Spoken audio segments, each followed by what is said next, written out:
Hi, I'm Jaclyn. And I'm Courtney, and this is Caffeinated Crimes. Welcome back to another lovely episode where we have some really sad stuff to talk about. We have some entertaining stuff to talk about that we should have started recording before we did because I found it highly amusing, but hopefully you guys will find the recap amusing as well. Yeah, and if you're sitting there and you're like, you guys are having a lot of banter. We took like 30 minutes to find this banter into like 10 minutes. So yes, don't worry. Like, you could be getting the raw unedited and it would be a lot longer. Yeah, and it's rough because our intro the last few weeks have all just been mass shootings, which we have more of today. So we try to find a few lighthearted things to discuss in the beginning. So, you know, we kind of have an up and down of the episode. We don't want it to be all super depressing. Down. Yes, so I'm going to try to balance it out a little bit. So, you know, if you're just here for the all down, you can skip and that's completely fine. But if you want to hear some funny, entertaining things, you know, a few minutes in, then that's there for you. So, yeah, and so the first mass shooting we're going to talk about, since we started this segment that we don't want anymore, but we have to continue because America sucks. So Philip Adams, he was 32. He was a former NFL player. So he went and shot one of his former doctors. It did say at some point this doctor did treat him. He went to his house and he did end up killing a few people. So it was Dr. Robert Leslie, his wife Barbara Leslie, their grandchildren Ada, who was 9, and Noah, who was 5, which, like, my mom was talking about that too. Like, imagine, like, dropping your grandkids off at their grandparents' house, not even thinking, like, that you're about to lose your parents and your children. Like, right? Like, horrible. It was like the John Orr episode where the grandparents had the grandchild, so it's like you literally lost your parents and your children in the same day. Like, I can't even imagine. Yeah, and there was also one other victim, James Lewis, who was working at the house, and I believe there was another man shot and that he was in critical condition, but I believe he is still alive. Adams did go on to kill himself afterwards. They are going to go ahead and test him for CTE because we know with these NFL players, they have a lot of brain damage. It really wouldn't surprise me. I have heard his family being like, he changed a lot, so that is something very important and that we need to keep talking about because I love football, but at what cost? Yeah, like this is so serious, and especially like knowing how often it happens, and so many times, you know, the symptoms take years to appear, and it's like this gradual change, or some of them it's just like this sudden flip of a switch, and yeah, so it's something has to be done about that for sure.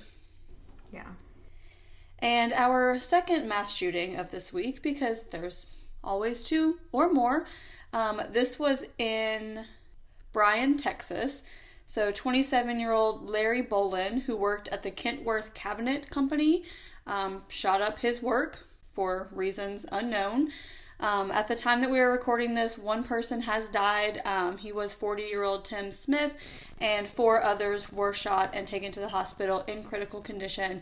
The only name I can find of those 4 was Officer Tovar, who was pursuing the shooter and was shot in the line of duty, and the other names have not yet been released as of this recording.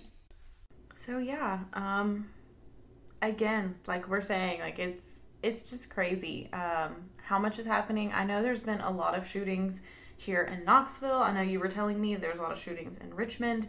Yeah. I know in Knoxville 4 or 5 high school students have been killed. You know, it's a continuing thing, and it's just really sucky. And I wish there was a way like we could end this because it seems like it's only going to get worse, and I don't really know the solution or how to fix it, but hopefully something can be done unless people can just stop losing their lives to this senselessness.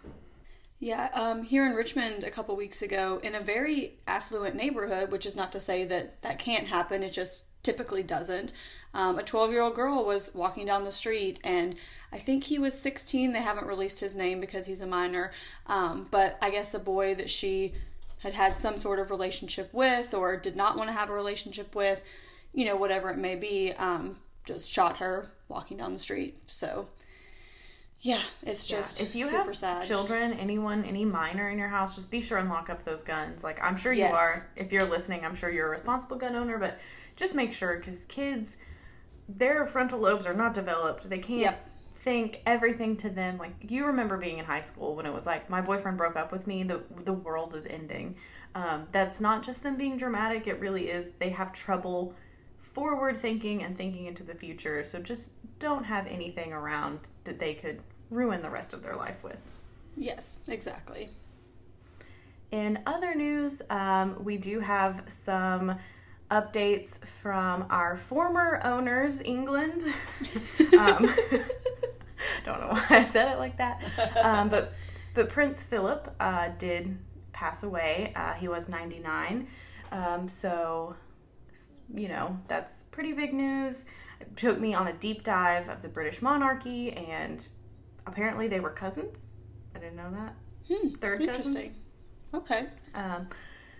So very sorry to Queen Elizabeth, and I mean, I'm sure it's not easy losing your husband of that many years. So yeah. Yep, super sad.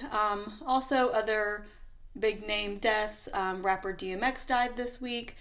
He was fairly young, so that was, unexpected and very sad as well. So just, I feel like they always come in waves, and it's super sad. But yeah.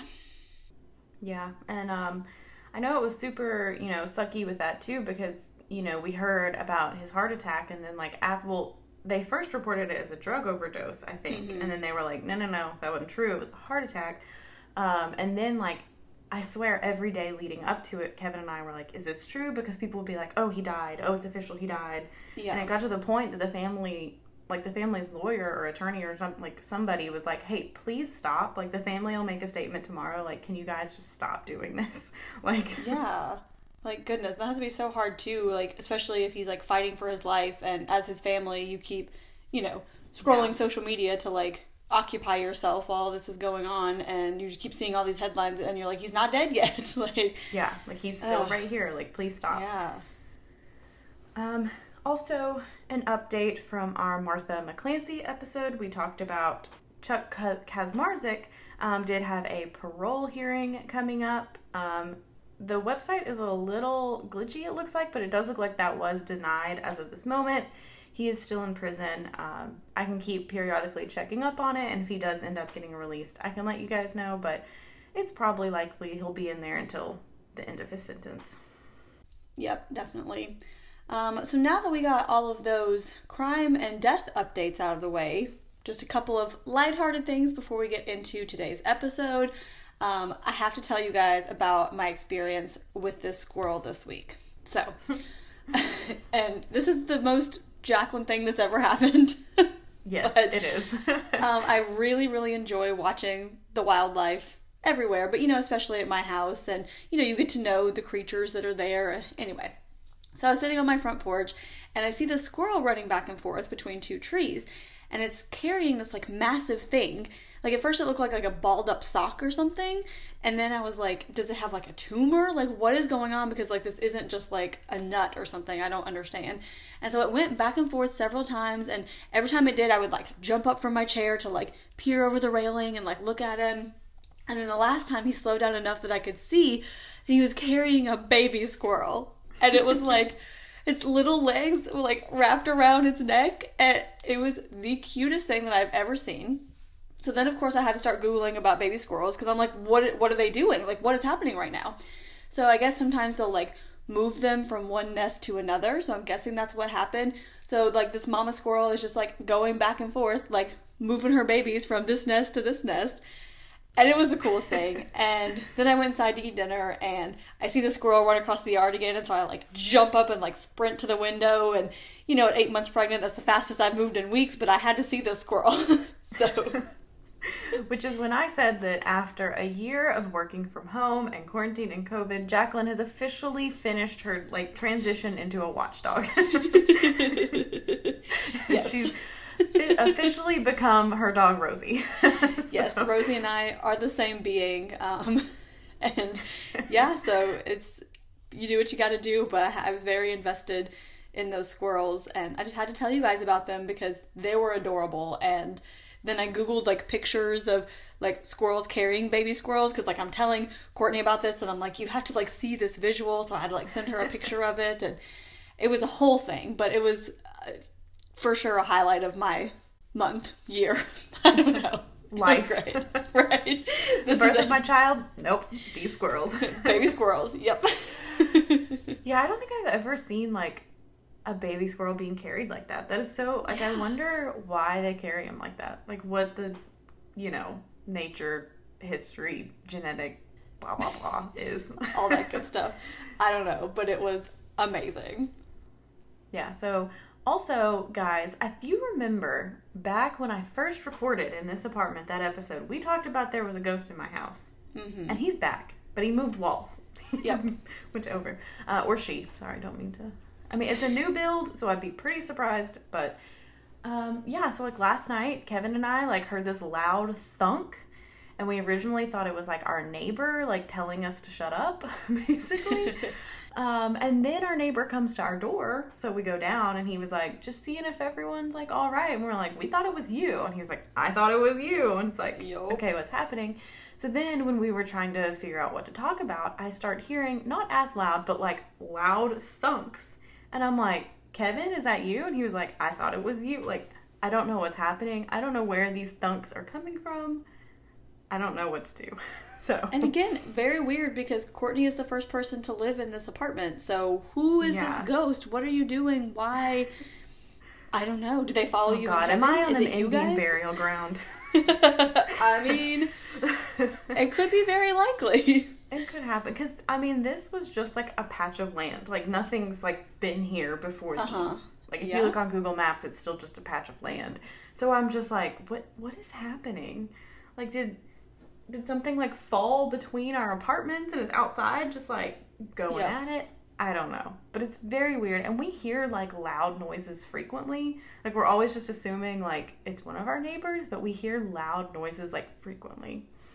It's very weird. I also wondered this week if we had a ghost, because I texted Andrew and I was like, when did you break your coffee, like his French press? And he's like, I didn't. And I sent him a picture and it was literally just like shattered down the front. Like it was like cracked in half.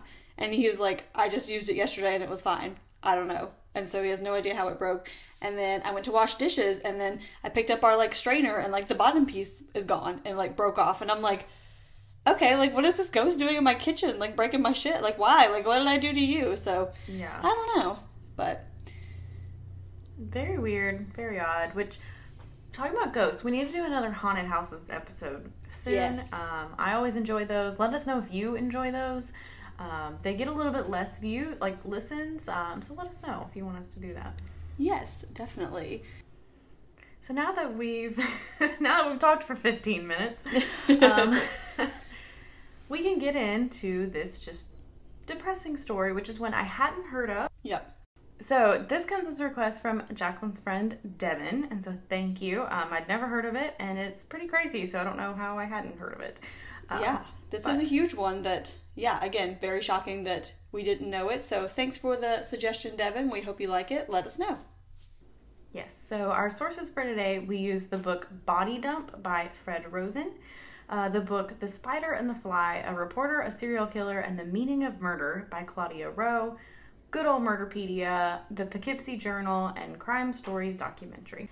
So Kendall Francois is also known as the Poughkeepsie Killer, and he murdered at least 8 sex workers in Poughkeepsie, New York from 1996 to 1998.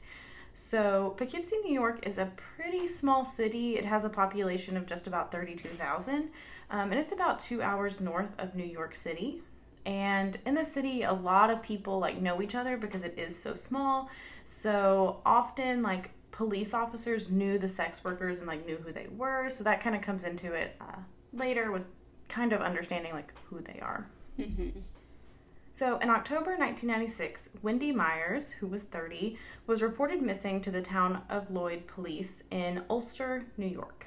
And she was described as a white female with a slim build, hazel eyes, and short brown hair. She was last seen at the Valley Rest Hotel in Highland, which is a small town situated near the banks of the Hudson River south of Kingston. So she'd been staying at this hotel, and it really wasn't expensive, so it was very affordable for her. And she did have a boyfriend and a son. Her son did live with his father in Aden, South Carolina. And Wendy had been married to her son's father, but they had later gotten divorced. So she was born in the town of Carmel and had two brothers, George and Albert. And she was a member of St. James the Apostle Roman Catholic Church. She was a sex worker and had become addicted to drugs recently. However, in Highland, it was a very small town and everyone talked, so there wasn't really as many clients in this area. And so Wendy would go to Poughkeepsie for work. I think it was her also who was like, I didn't want everyone knowing what I was doing, so I went, a city over where people didn't really know me and wouldn't, be telling everyone around, oh, hey, I saw her, doing this, Yeah, especially living in such a small town, kind of want to retain that anonymity. Mm-hmm. So on October 24th, she was standing on the corner of Jewett Avenue and Main Street because it was a good place to pick up clients. And soon a client did pull up in his 1984 red Subaru. So Kendall Francois remembered Wendy from a previous occasion, and he recalled that she'd ripped him off. And as you can tell by the episode title, Kendall Francois is the guy. And he said this about a lot of victims, so a lot of this is from his words. So don't necessarily take what he's saying as fact. This is his interpretation of it. And he said in his mind, he remembers Wendy ripping him off, and that she had, according to his memory, taken his money but had not given him sex in return. So he was just super angry about this, which my thing is, if that was your past experience, why are you going to pick her up again? Exactly. If you think that's what happened, I'm pretty sure you would choose a different sex worker that night. Yeah. So they negotiated a price, and Wendy got in his car, and they went back to Francois' house, and he escorted her to his second floor bedroom. So Wendy demanded the payment up front, which is common, and Francois paid her, and so they began having sex. And sometime during this, he got angry because, in his words, she said she had to go. So he thought she was ripping him off again, and she officially became the first woman he killed. He did strangle her to death, and she eventually passed out when he was strangling her, and he just kept going until he heard her hyoid crack. And he is so cold and distant. It's just talking about it, it's just... The way that he describes his murders is just horrific. Yeah. So Francois picked up her body and carried it to the second floor bathroom, and he placed her in the tub and he turned on the faucet. So he washed her, dried her off, and then he carried her body up to the attic, and he placed her in a black plastic garbage bag. On October 26th, Wendy's boyfriend reported her missing to the town of Lloyd police. So the town and city of Poughkeepsie was also notified when Wendy went on the missing persons list, and her boyfriend was immediately a suspect because, they're always the first ones you suspect. Always the boyfriend and husband. But he submitted to a polygraph test and passed, so they marked him off the list. So police entered Wendy's name into the computer, and the New York State Police had a central database that every police department in the state has access to. So along with their name, they can fill in where they were last seen, circumstances surrounding their disappearance, etc. But because she was a sex worker, it seemed police took her disappearance less seriously, thinking she'd probably just gone off somewhere without telling her boyfriend. And it was also kind of difficult because police really had no crime scene or no body, so they didn't really have much to go on here. Yeah, it's hard to even prove that something malicious happened to her. So it's they're kind of stuck at that point. Catherine Marsh was born in Schenectady and weighed only 4 pounds. She was very small and had to be placed on an incubator, but she was a very feisty kid. She did have 2 siblings, Ruth and Robert, and her father, James, died when she was 8. She was an athlete in high school, and she played basketball and softball. And Kathy started attending State University of New York at Geneseo During her first year, she started doing cocaine regularly, and however, it seemed like her recreational use of drugs soon turned to addiction.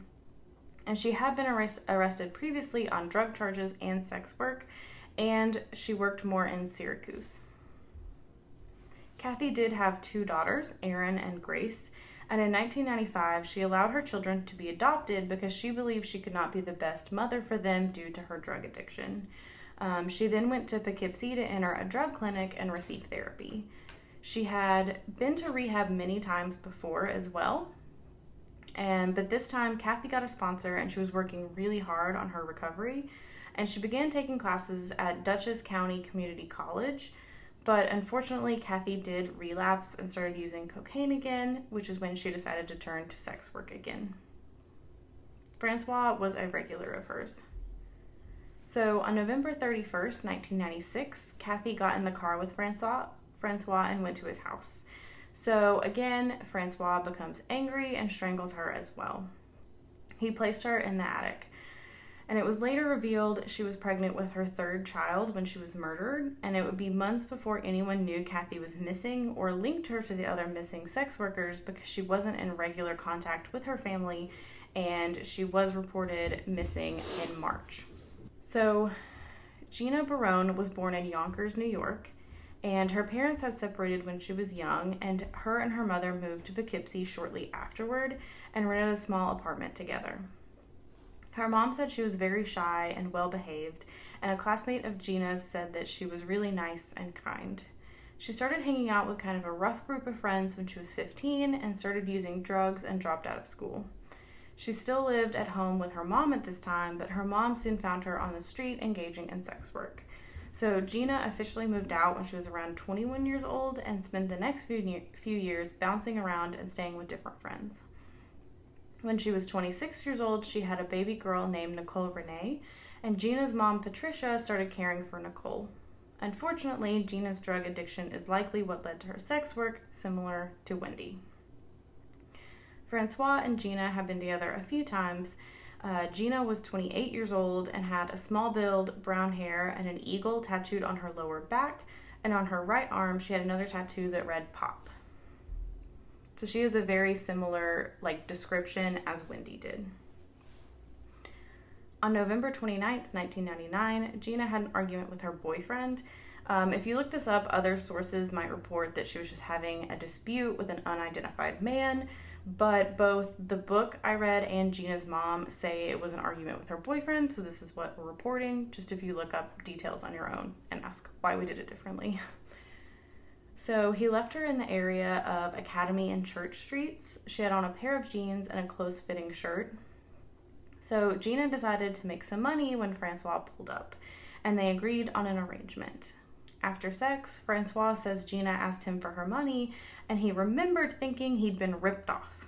Which, okay, Francois. All right. Okay.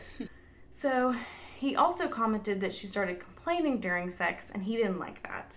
So he then started to strangle her, and he pushed her under the seat and drove her back to his house. He also placed her body in the attic in a garbage bag. A little over a week later, Byron went to Gina's mom's house and said he hadn't seen Gina for days. Now, Gina's mother, Patricia, was starting to get worried. He told her about their fight and said it was unusual to not talk to her for this long. So Patricia officially filed the police report on December 9th, and suspicion immediately turned to Gina's boyfriend because he did have a history of petty crime, and police gave him a polygraph as well, and he also passed. And they also believed he had nothing to do with the disappearance. So police were wondering if maybe Gina had just left town on her own, but her mother didn't believe she would do this. While she had trouble caring for her daughter, on her own, she deeply loved her and wouldn't just abandon her. There was a lot of pressure for the police to drop the cases and not waste time and resources just on sex workers. And Patricia had reached out to the Poughkeepsie Journal and asked them to run a story on the missing girls, but they said they wouldn't do that because they didn't believe there was any connection between them. And Patricia responded that if one Vassar College girl went missing, they'd definitely run a story. And how is this fair that you just are viewing these women as less? That's completely unfair. Yeah, which is 100% true. I mean, we see it all the time that which stories get media attention and which don't. So on January 12th, 1997, 47-year-old Kathleen Hurley disappeared. She was last seen walking along Main Street in the downtown area of Poughkeepsie. Kathleen, like the others, was white, had brown hair, and a small build, and she did have the letters CJ tattooed on her left biceps. Kathleen's family officially reported her missing on January 15th, and police discovered that she had been in a relationship with a woman, and they had recently had a fight, and she had taken her stuff and left. So now police are really starting to get suspicious because now 3 women have disappeared. And again, at this point, no one yet knows that Kathy is one of these women because she hasn't been reported missing yet. So they think it's just 3. So they were struggling with the investigation because there were no crime scenes, no bodies had been discovered, like they just had these missing women. So there's not really a whole lot to investigate without physical evidence. And they were still choosing not to go public with the missing women, but just wanted to put more manpower into the investigation and continue searching for bodies at this point. But the sex workers were now starting to get worried and fearing for their lives. So police started interviewing sex workers to see if they knew any of the missing girls or if they had any suspicious clients lately. And one name that popped up repeatedly was 26-year-old Kendall Francois. So several sex workers said that he had been rough with them and had choked them, and there were even reports of him threatening a sex worker with a knife, but that woman refused to come forward with her own story, so police just heard it secondhand. Which I think is a difficult thing, too, because sex workers usually do not trust the police, especially like back in the 90s, Yes. Because police aren't always the most compassionate or caring with sex workers, so I think that's hard, too, to try and form that bond. Like, we kind of saw that in, like, the Green River Killer case, where it can be kind of difficult to form this bond with them because of the history. So it kind of makes sense why some women are like, I don't really want to talk to you. Like, I'm not going to do this. Yeah, like they don't trust them, and rightly so. So the police did look up Francois in the system, and they got a hit. He had solicited sex from an undercover cop and had been arrested before. He did plead guilty to criminal solicitation, which is a misdemeanor, so he just received a fine and no jail time. But after this charge, Francois applied and started working at Anderson School. So Anderson School was a private facility that helped children with mental and developmental disabilities, and on his application he checked no on the box that asked if he had ever been convicted of a crime. And the school did not check to see if he was telling the truth, so they hired him. So he had a sex-related crime on his background and was hired to work with children because they didn't look into it or do a background check. Which is crazy to me. I'm like, you're just trusting this person? Like, of course everyone's probably just going to check no on that box. Right? Like, what? So, Kendall Francois was born in Poughkeepsie on July 26, 1971. He was a bigger kid and would sometimes get bullied for this. He was on the football team and the wrestling team. At age 14, he was 6'4" and 250 pounds. So he's a big guy at age 14. If you see pictures, you can tell, like, this is just, like, a big guy. Yeah. Just a very large person in general. So after graduating high school, Francois enlisted in the United States Army. He went through basic training in Oklahoma and was sent to an Army base in Honolulu, but he was discharged in 1994 because he was overweight for multiple months. He wasn't allowed to be in the Army anymore, and he did return to Poughkeepsie. In 1996, he worked at Arlington Middle School as a hall and detention monitor. And here, because of his lack of personal hygiene, the kids began to call him Stinky behind his back. So not really a nickname you want associated with you. No, not really. But apparently it was, like, really bad. Like, it wasn't just body odor. People were like, it was just, like, a distinct, like, bad smell. Yeah. So his time there did seem uneventful. Many people commented that he did like to wrestle with the kids, but he always seemed nice and friendly. I mean, that's kind of weird. I don't like that. I find it weird because he's not like a teacher or a coach. He's just the hall and detention monitor. And so it's just like, he's like, oh, you're in detention? You want to wrestle? Like, right? Like, what? How did that come like, to be? He was at 14, 6'4", 250 pounds. This is a few years later. I'm sure he's possibly taller, maybe weighs more. And you're doing this with middle school students who are probably like 5 foot, 105 pounds. Right. something seems off here. So he did leave the school to make more money at Anderson School, but he was fired shortly after for an unknown reason. So police just kept hearing from sex workers about Francois and how rough he could be, so they decided to put his home at 99 Fulton Avenue under surveillance. But they saw nothing unusual. They even tried to get a sex worker named Nancy Miles to wear a wire and try to talk to him and get something damning on tape, but it was unsuccessful. And these stakeouts and surveillance cost a lot of money, and since they were coming up with no leads, they really couldn't afford to keep following him.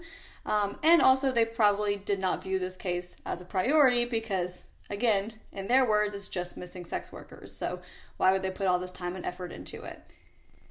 So in March of 1997, Catherine Marsh was reported missing by her mother, Marguerite. And like the other girls, she was white, had a small build, blue eyes, and brown hair. Marguerite said the last time she spoke to her was on November 11th. And her mom obviously had no idea that Kendall Francois had murdered her just days after that.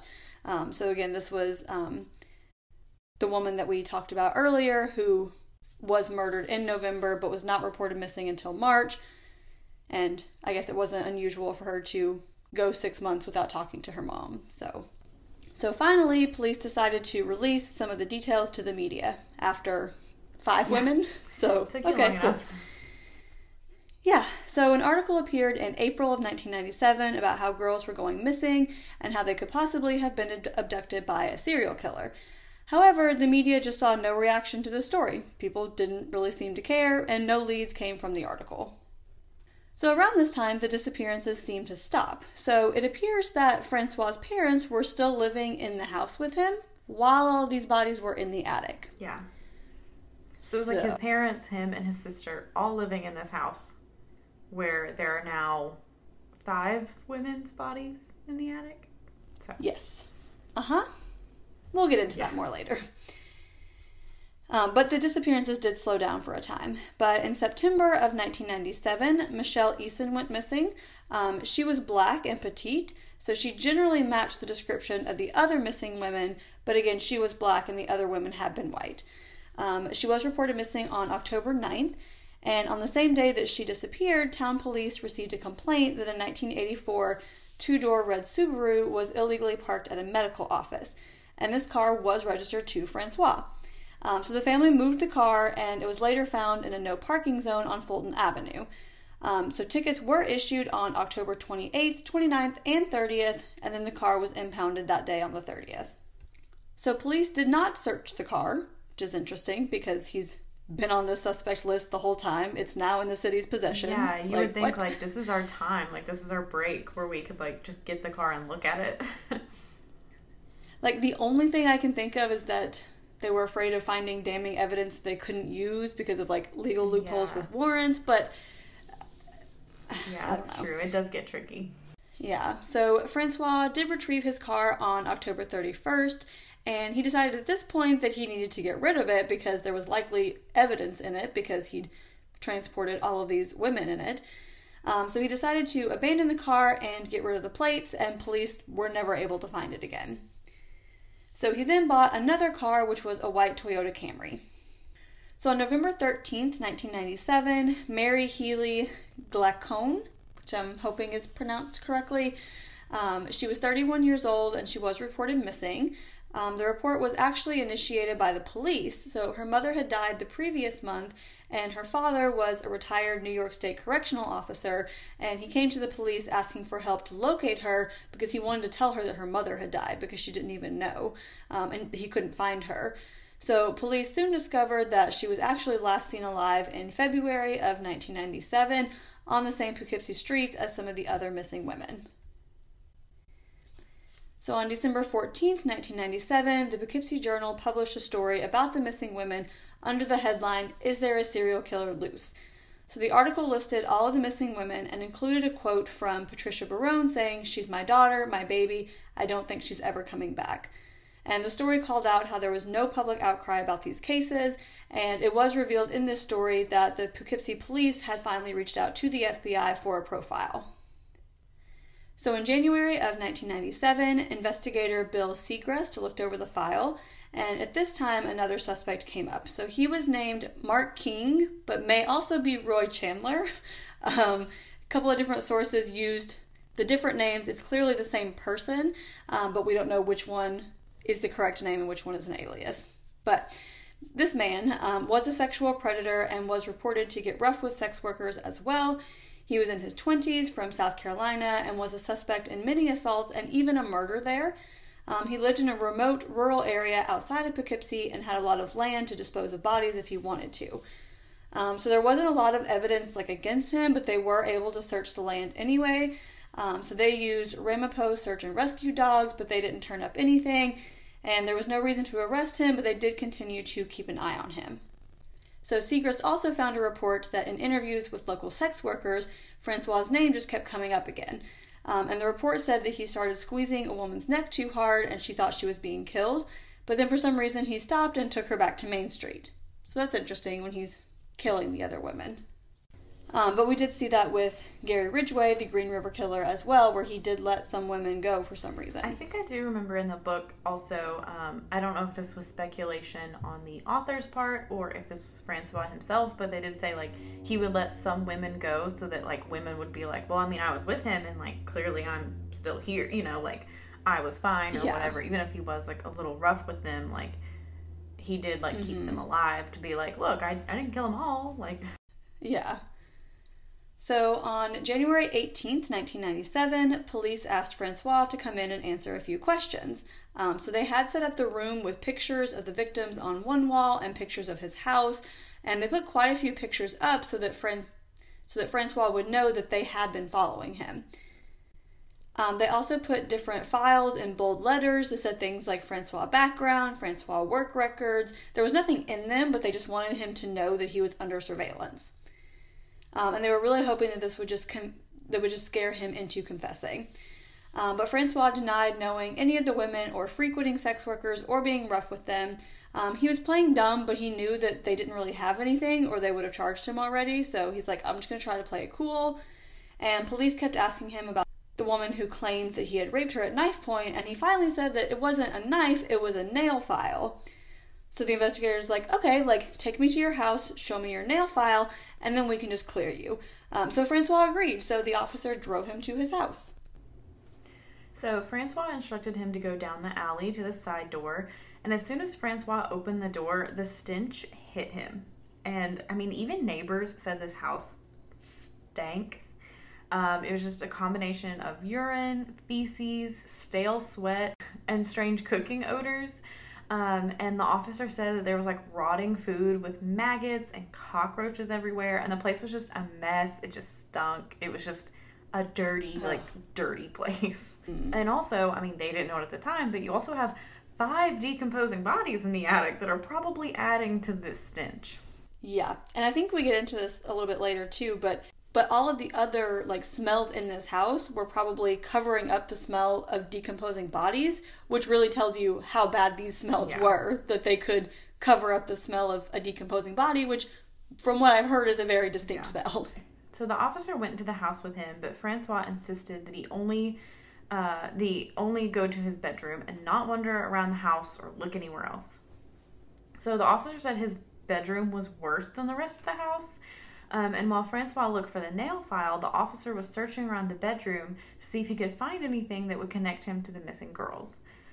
Francois did not find the nail file, and after a few minutes, he abruptly said they needed to leave because his parents didn't want anyone in the house.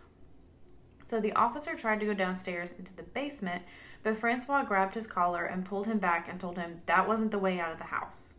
And Francois was very agitated that the officer tried to go downstairs.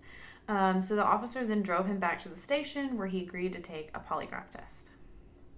So he was asked if he had killed or had anything to do with the missing women, and they asked about each woman saying their name, and Francois answered no to all of them, and he did pass this polygraph test. And they thanked him for his time and took him home. So this is again how we can see psychopaths, serial killers can pass polygraph tests. It can happen.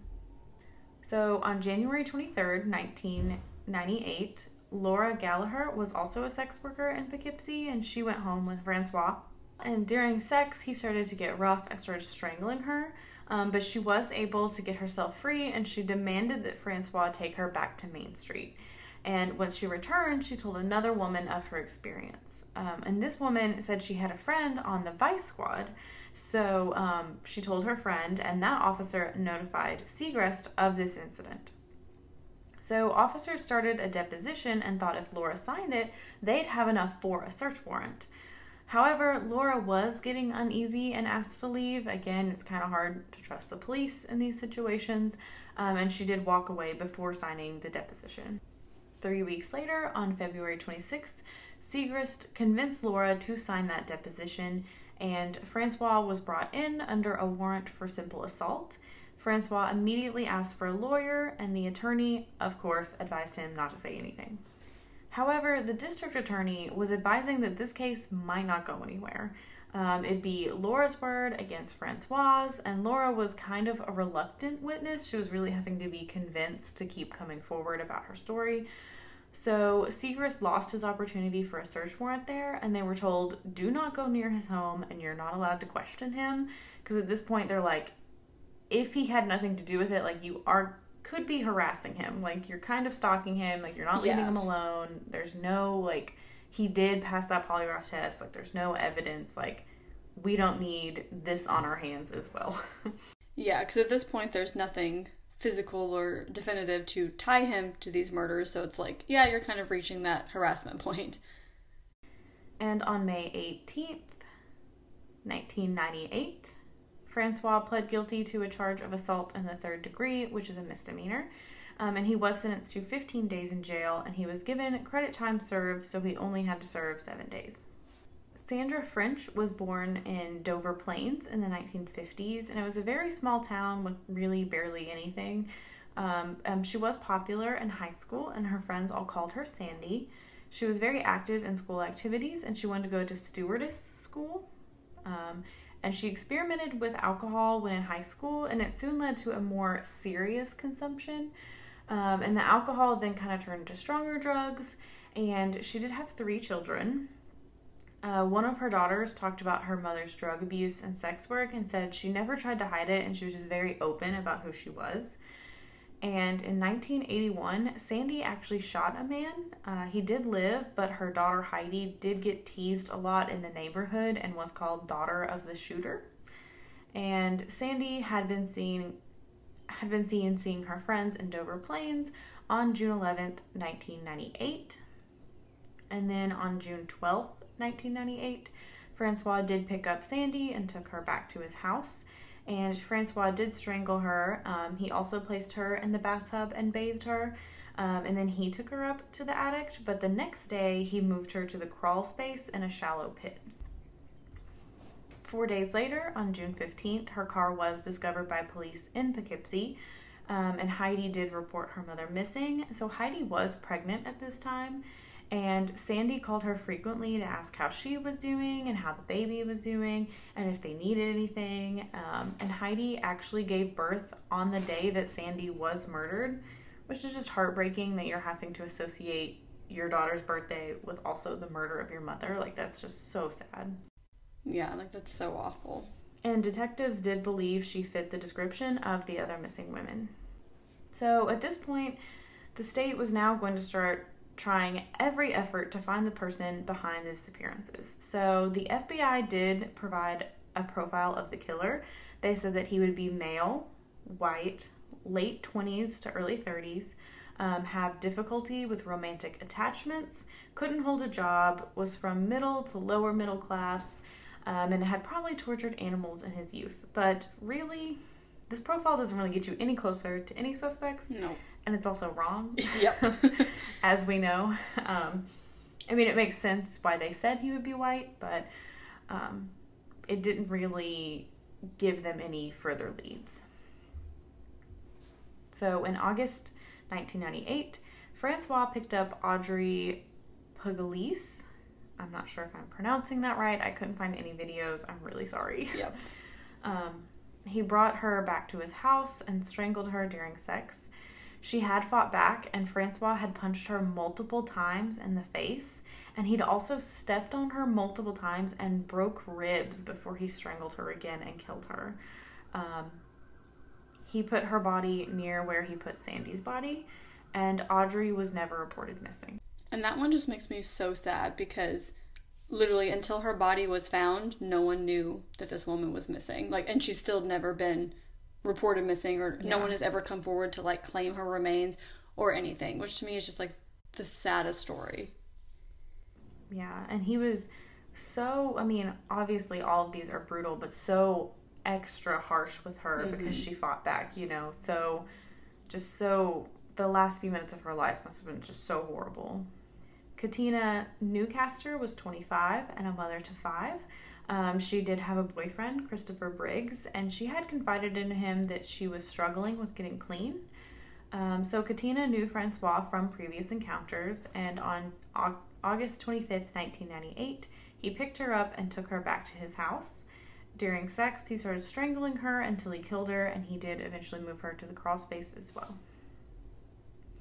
So Bill Segrist actually knew Katina and had previously actually warned her to be very careful and be safe since there was an apparent serial killer in Poughkeepsie, and he'd even spoken with her just a few days before her death.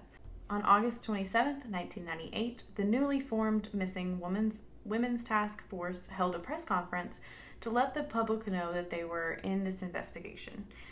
In the middle of the press release, several members' pagers started going off to let them know another woman had been officially reported missing, and that was Katina Newcaster. So, kind of all this kind of happening at once, but it is clear, like, something's going on here. On September 1st, 1998, Kendall Francois was strangling sex worker Christine Sala when she became free. And she begged him, like, just let it go, just drive me back to Main Street, like, we'll forget this ever happened, like, let's just, you know. So he did drop her off at a Sunco station close to Vassar College. And at that point, when she got close, she just opened the passenger door and ran. She was like, I'm out of here. On the same day, police had set up a roadblock where the women had been disappearing and were handing out flyers asking the public for any information about Katina Newcaster's disappearance. So police actually saw Kendall Francois sitting in his car at the roadblock, and just then a gas station employee came out and got the attention of the two detectives and told them that there was a woman there saying that she had been assaulted. So detectives were able to catch her before she left, and they did confirm the attack. They could even see the bruises that were like already forming on her neck. She was really hesitant to file a report and originally thought that there was a warrant out for her, so she was really just reluctant to talk. But eventually the detective did convince her to file a complaint, and Christine told them it was Francois who attacked her and that she was familiar with him and had sex with him before. And detectives at this point are very aware they could possibly have their big break, and they needed to proceed very, very carefully. So Christine did agree to file a complaint against Francois. Police wanted to talk to Francois about the complaint, and he agreed to come down to police headquarters. So they brought him into an interview room and asked if he wished to have an attorney present, and he said no. And they read him his Miranda rights. So Francois admitted to having paid sex with Christine and that he did start choking her because they got into an argument, but he said he eventually calmed down and they finished having sex, and then he drove her to a gas station on Main Street and dropped her off. Christine went to a local hospital where a rape kit was used. Detectives were hoping Francois would say something incriminating so they could obtain a court order that would require Francois to turn over his saliva, hair, and blood samples. So detectives began a second interview with Francois, and this one was taped, and detectives asked him to recap his day again and his interactions with Christine Sala. The tape ended, and he did provide a few more details.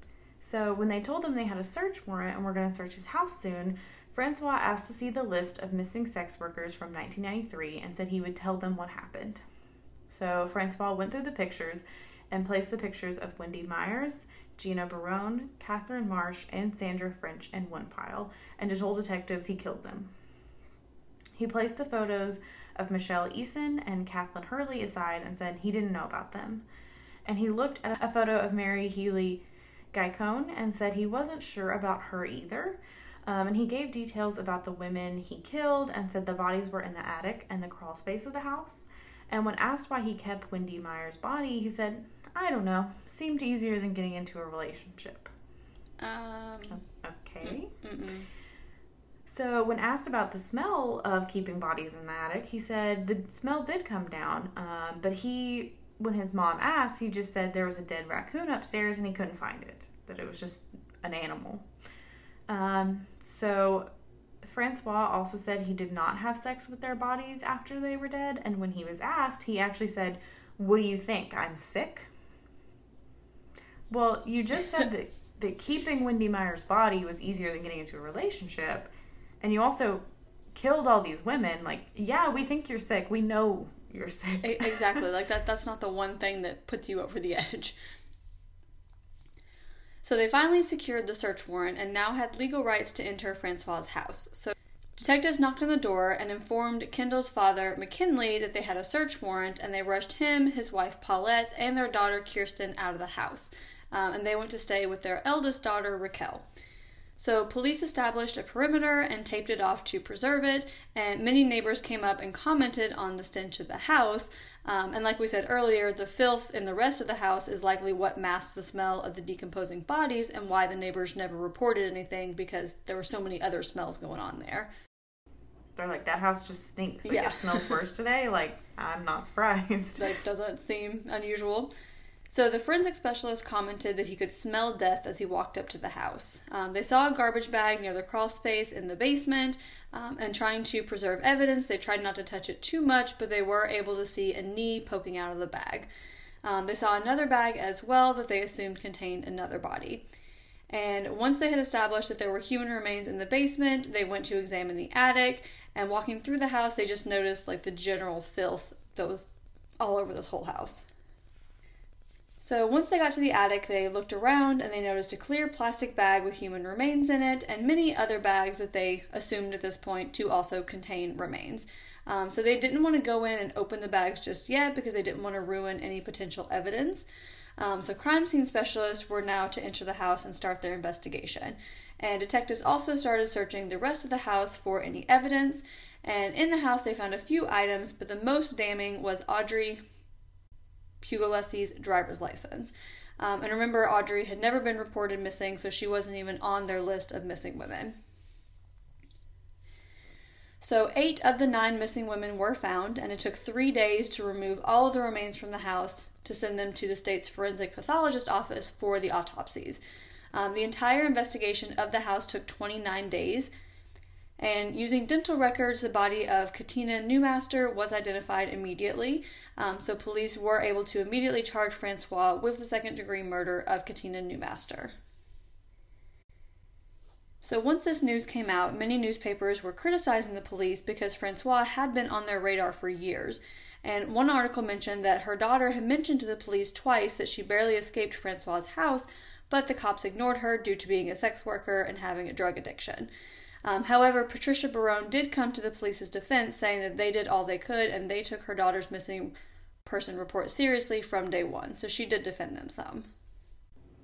Yeah, and I mean, I can see both sides because they really didn't have anything that they could, like, just go in and, like, search his house on.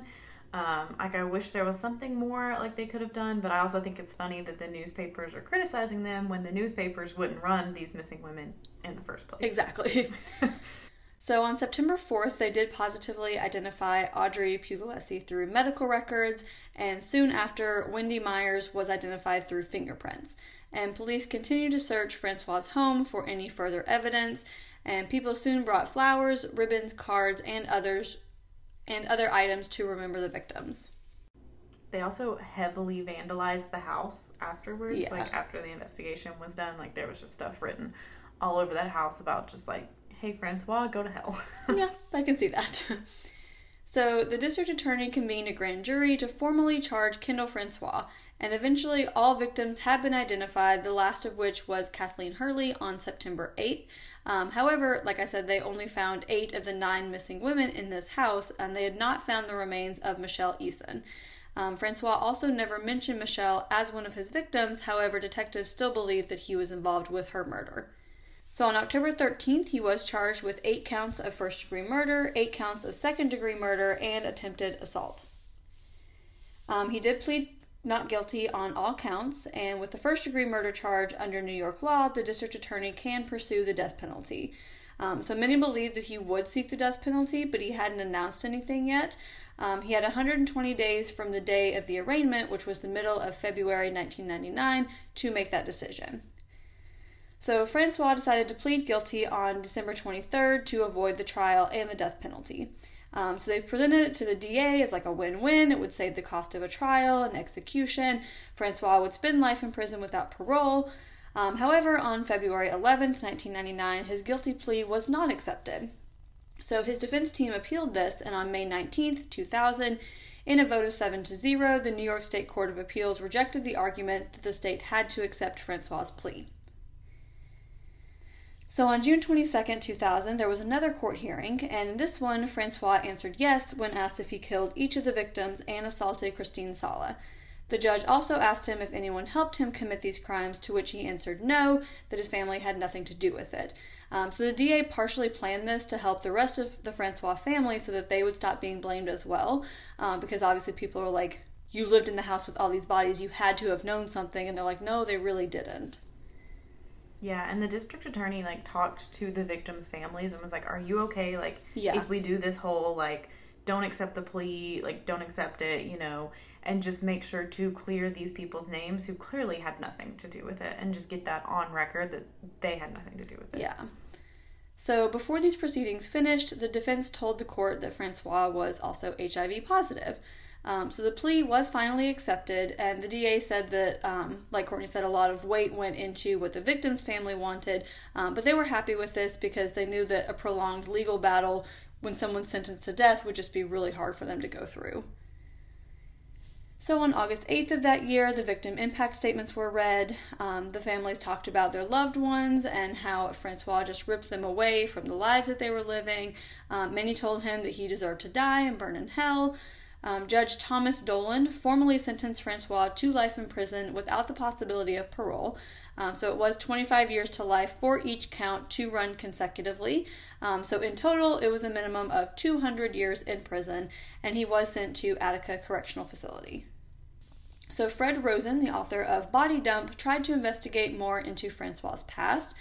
He was stationed in Hawaii and a few other places, and detectives had looked into the Hawaii lead because there was a serial killer there around that time, but the victims were all blonde, and Francois seemed to target brunettes, and the victims there were all found by water. So they believed that it was really too far from his MO to be him. And Fred Rosen also tried to write to the Army to obtain Francois' military records, which every citizen has the right to look at, but he kept getting vague replies, and he hadn't received anything in 2 years at the time of his book's release in 2002. So Claudia Rowe, who wrote The Spider and the Fly, showed Francois' case and history to a psychiatrist, and he believed that Kendall fit the profile for someone who has borderline personality disorder. So symptoms include emotional instability, feelings of worthlessness, insecurity, impulsivity, and impaired social relationships. So this can explain how he would suddenly, just become angry and strangle the women. And she did speak with him frequently and wrote letters to him to try to fully understand why he did the things he did. So there still has been no proof that Francois killed Michelle Eason. Again, she was black where his other victims were white. The only real connection was that she was also a sex worker, but he has denied killing her countless times, and he also commented that he wouldn't want people of his own race to think badly of him for killing a black woman. So one investigator believes that he did it, but he will not admit to it because of that he doesn't want to admit to killing someone of his own race. Yeah, which I could see either way, because I do find it weird, where is her body? But maybe he was, ashamed, and so he did hide her body, somewhere else and not just in his attic. I agree. It could go either way. So Marguerite Marsh, who was the mother of Catherine Ann Marsh, visited Francois in prison in 2008. She was hoping to get an apology, but he didn't give her one, but she says that she forgave him anyway. Kendall Francois died on September 11th, 2014. He was 43 years old. Kathy Hurley's brother, James DeSalvo, said it was a bit of a surprise when he got the call that Francois died, and he said that he just thinks about his sister every day.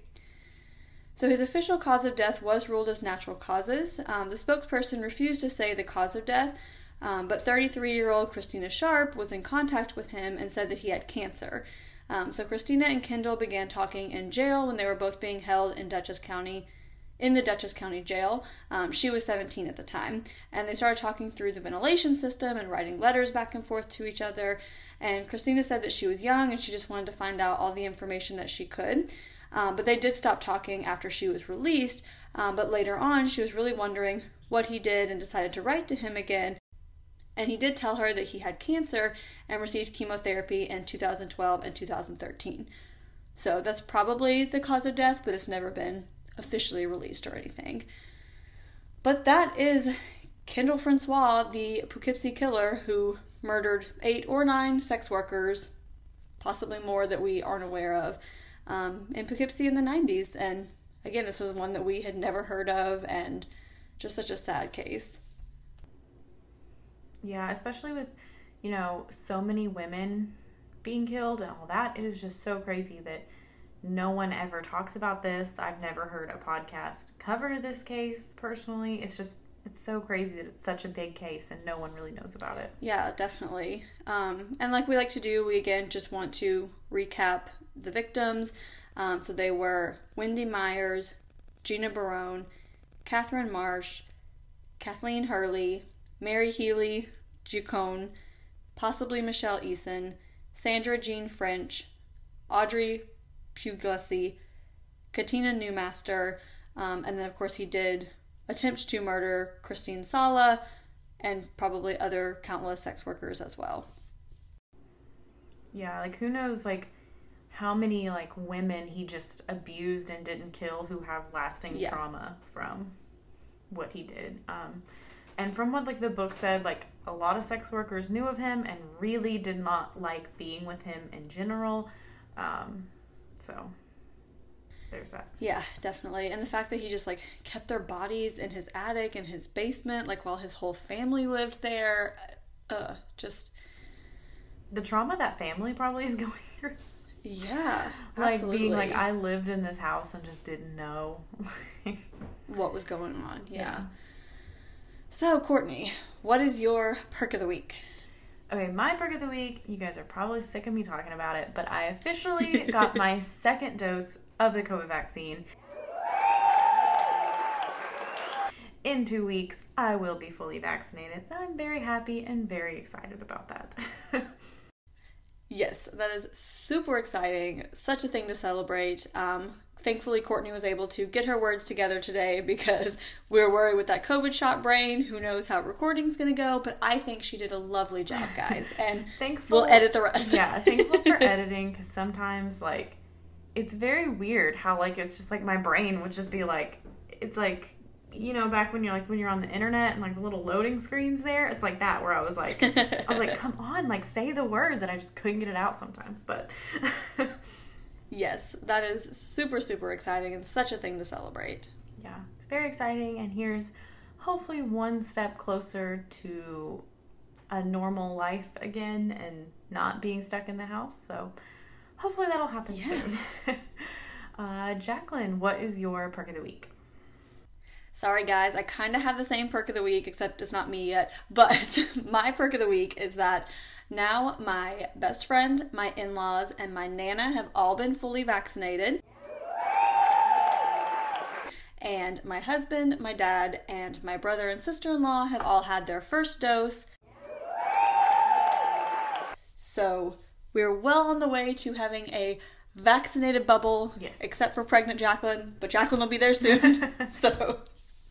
But super exciting and just such a relief, especially knowing that everyone in our circle is going to be fully vaccinated by the time the baby gets here. Just takes this huge weight off my shoulders that I've been worrying about. So that is my perk of the week that I'm going to keep celebrating for multiple weeks. Yes. Kevin gets his first one in 2 weeks, week and a half, something like that. super exciting, and like hopefully you all go get your COVID vaccine. Like, I'm not a zombie, I'm not microchipped, my DNA is not altered. Like, come on, you'll be fine. Yep. I thankfully had very like mild symptoms to the second one. I was very worried. I was tired, like I did have a bit of a headache, a few little like mild body aches, but nothing too terrible. So just go get it. It's worth it. Definitely worth it. Yep, definitely worth it in the long run for sure. So if you guys want to tell us that you got vaccinated, or let us know your vaccination schedule so we can celebrate with you or give you a shout out on the podcast or whatever, we're all about the vaccine. You can do so on Instagram at Caffeinated Crimes Pod, on Twitter at Caff Crimes Pod, that's CAFF Crimes Pod, on Facebook at Caffeinated Crimes Podcast, or you can email us at caffeinatedcrimespod@gmail.com. Yep, I guess I have a secondary COVID shot brain here because I just lost our email. You can also, if you feel so inclined and are able and willing, head on over to patreon.com/caffeinatedcrimes, where you can catch up on all of our bonus content. We are now releasing at least monthly bonus episodes. Some of our tiers get some goodies and Google Hangouts and other fun stuff, so check us out.